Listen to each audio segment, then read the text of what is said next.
नमस्कार, मी निवृत्ती हरकारे. माझं गाव मजरे कारवे आणि मजरे कारवे येथील शहीद जवान वेलफेअर फाउंडेशन आणि पारगड ग्रामस्थ आणि गडिंग्लजचे आमचे शिवभक्त यांच्या संयुक्त विद्यमाने आम्ही दरवर्षी हा शिवराज्याभिषेक सोहळा साजरा करतोय. 2018 सालापासून हा कार्यक्रम आम्ही पारगडावर साजरा करतोय आणि खरं तर हा साजरा करण्यासाठी आम्हाला खरं प्रेरणास्थान आमचं जे पराग नेटरूकर म्हणून आमच्या गावचे पराग नेटरूकर आहेत, त्या नेटरूकरनी आम्हाला ही प्रेरणा दिली आणि त्यातून हा कार्यक्रम इतका मोठ्यानं खुलला.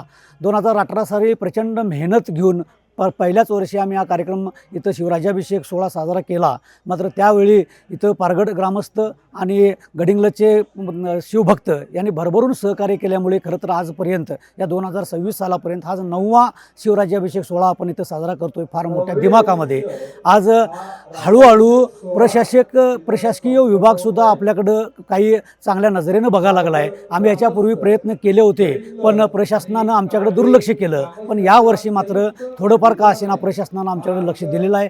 भविष्यामध्ये प्रशासनाकडे हा कार्यक्रम मोठ्या उत्साहाने त्यांनीसुद्धा सहभाग घेऊन हा कार्यक्रम फार मोठ्या यशस्वीपणे करावे. कारण छत्रपती शिवाजी महाराज हे आमचं सगळ्यांचं दैवत आहे, पुऱ्या महाराष्ट्राचं दैवत आहे. आणि दैवत म्हणत असताना या कार्यक्रमाकडे कुणीही डोळेझाक करू नये, इकडे दुर्लक्ष करू नये अशी आमची मनापासून सगळ्यांची इच्छा आहे. हा कार्यक्रम दिवसादिवस वाढत जावा. एक वेळ अशी यावी की पारगडावर कुठंही लोक थांबायला जागा राहिली नको पाहिजेत, इतका प्रचंड प्रमाणात हा कार्यक्रम यशस्वी व्हावा अशी आमची मनोमन कारवे ग्रामस्थांची आमची इच्छा आहे. मी या शहीद जवान वेलफेअर फाउंडेशनचा एक कार्यकर्ता म्हणून माझ्या मनातील भावना मी लोकांच्या समोर पोचवायचा प्रयत्न करतोय. आणि या पद्धतीनं जर कार्यक्रम पुढे घेत जात राहिला तर अतिशय मोठा कार्यक्रम येणाऱ्या काही कालावधीमध्ये होणार आहे. आणि त्याच्यासाठी सर्व थरातून या कार्यक्रमाला योगदान मिळालं पाहिजेत. या कार्यक्रमासाठी या शिवराज्याभिषेक सोहळ्यासाठी राजाश्रय मिळाला पाहिजेत.